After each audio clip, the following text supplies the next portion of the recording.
कल हमने इसके पहले वाली प्रश्नावली हमने कर ली थी। आज ये दूसरी प्रश्नावली है रैखिक समीकरण की। तो पहला प्रश्न देखिए, निम्नलिखित विकल्पों में कौन सा विकल्प सत्य है और क्यों। ये एक समीकरण दी हुई है, y बराबर 3x+5।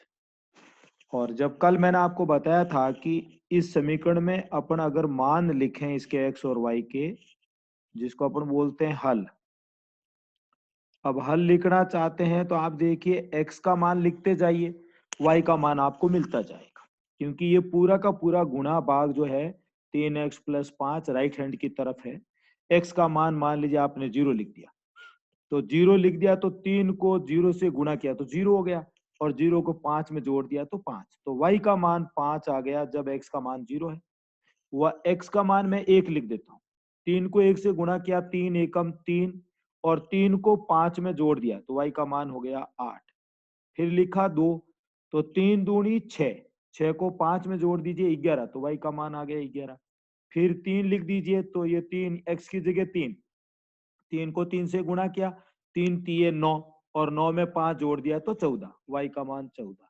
तो ये ऐसे आप चाहे जितने मान लिख सकते हैं, ये कोई खत्म थोड़ी हो रहे हैं। नंबर जो संख्याएं 0 1 2 3 4 5 है, ये तो अनंत तक है। माइनस में भी लिख सकते हैं, बट्टे में भी लिख सकते हैं।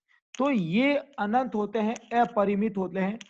तो अगर एक ही समीकरण इस तरीके से दिया हुआ है, अपरिमित रूप से अनेक हल होते हैं, ये आप याद रखें। ये अपरिमित रूप से अनेक, अगर एक ही समीकरण दिया हुआ है, रैखिक समीकरण दो चर राशि में। तो अब देखिए दूसरा, निम्नलिखित समीकरणों में से प्रत्येक समीकरण के 4 हल लिखिए। ये यहाँ पर हल ही तो लिखे हमने, देखिए समीकरण दिया हुआ था, ये हल लिखे, तो इनके भी हमें हल ही लिख रहे हैं। कैसे लिख रहे हैं देखिए, यहाँ पर जैसे ये पहला समीकरण है 2x+y बराबर 7। आपको या तो x का मान निकालना या y का मान निकाल दीजिए। अब आप कहेंगे साहब y का ही क्यों? क्योंकि x का निकालेंगे तो x के साथ 2 गुणा में है, वो 2 भाग में जाएगा, और y के साथ गुणा में 1 है तो भाग देना नहीं पड़ेगा। तो भाग नहीं देना पड़ेगा तो आसान होगा, भाग वाला थोड़ा भारी होता है। अब देखिए साहब यहाँ पर ये इस तरीके से, अब आप इसमें ऐसे सारणी बढ़ा लेते हैं x y। आपको 4 हल लिख रहे हैं, ये 4 हल हो जाए। x का मान अपने मर्जी से लिखिए, y का मिल जाएगा। मान लीजिए x का मान मैंने 0 लिख दिया, तो 2 को 0 से गुणा करूंगा तो ये 0 हो जाएगा, तो y का मान 7। मान लीजिए 1 लिख देता हूं, 2 को 1 से गुणा करूंगा, x की जगह 1, 2 एकम 2, और 7 में से 2 गया तो 5 आ गया y का मान। फिर 2 लिखता हूं, 2 दूनी 4, अब 7 में से 4 गया तो 3, तो y का मान 3। फिर मान लीजिए मैंने यहाँ लिख दिया 3, तो x की जगह 3 लिखूंगा, 2 7 में गुणा में, 3 दूनी 6, और 7 में से 6 गया तो 1, वो y का मान आ गया। तो ये इस तरीके से देखिए आप इसके जो हल है वो 4 हल हो गए।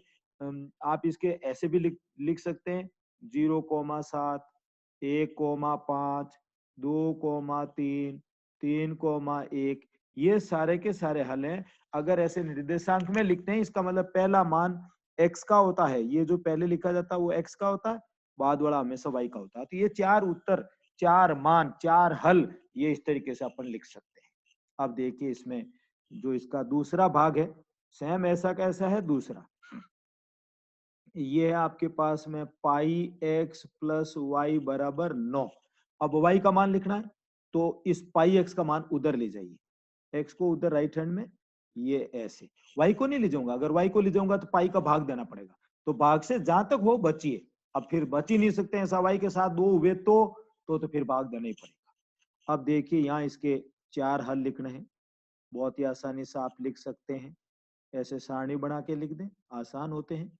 अब आप x का मान मर्जी से लिखिए।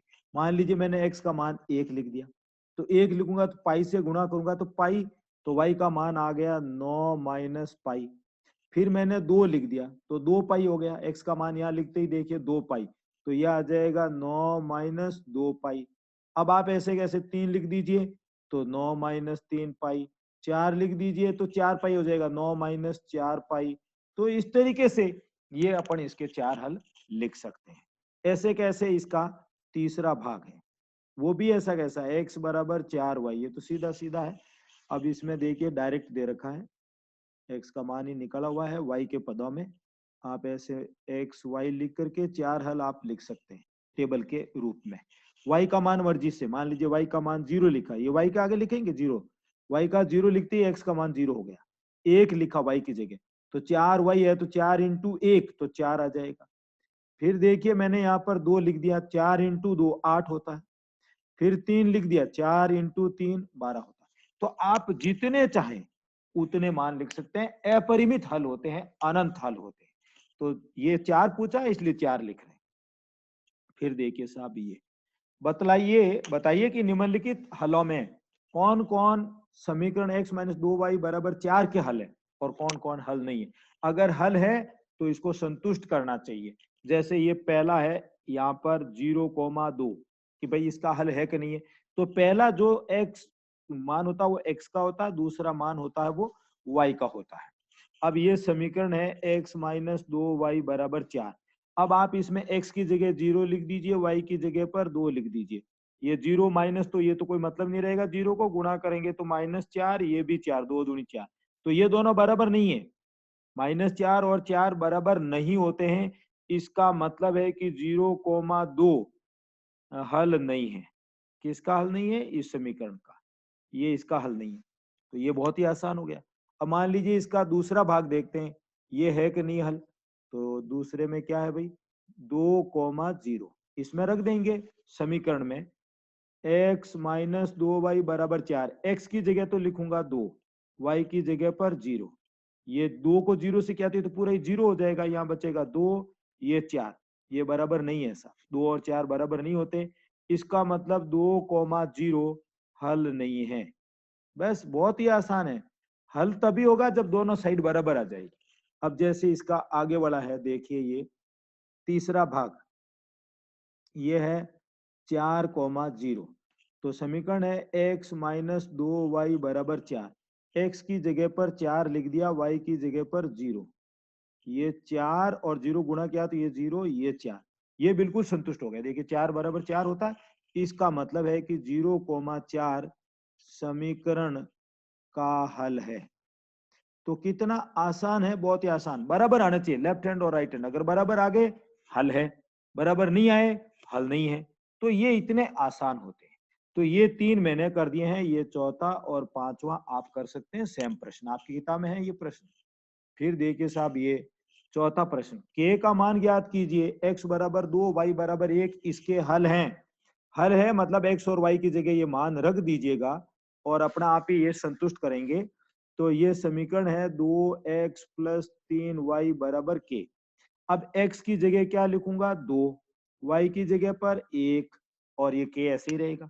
2 को 2 से किया गुणा 4, 3 को 1 से किया 3 और ये आ गया 4 और 3 7, तो k का मान 7। यही पूछा है कि k का मान बताइए। तो कितना आसान है, बहुत ही आसान है। इस तरीके का परीक्षा के अंदर पूछते हैं ये प्रश्न, बहुत ही इंपॉर्टेंट है, वेरी इंपॉर्टेंट।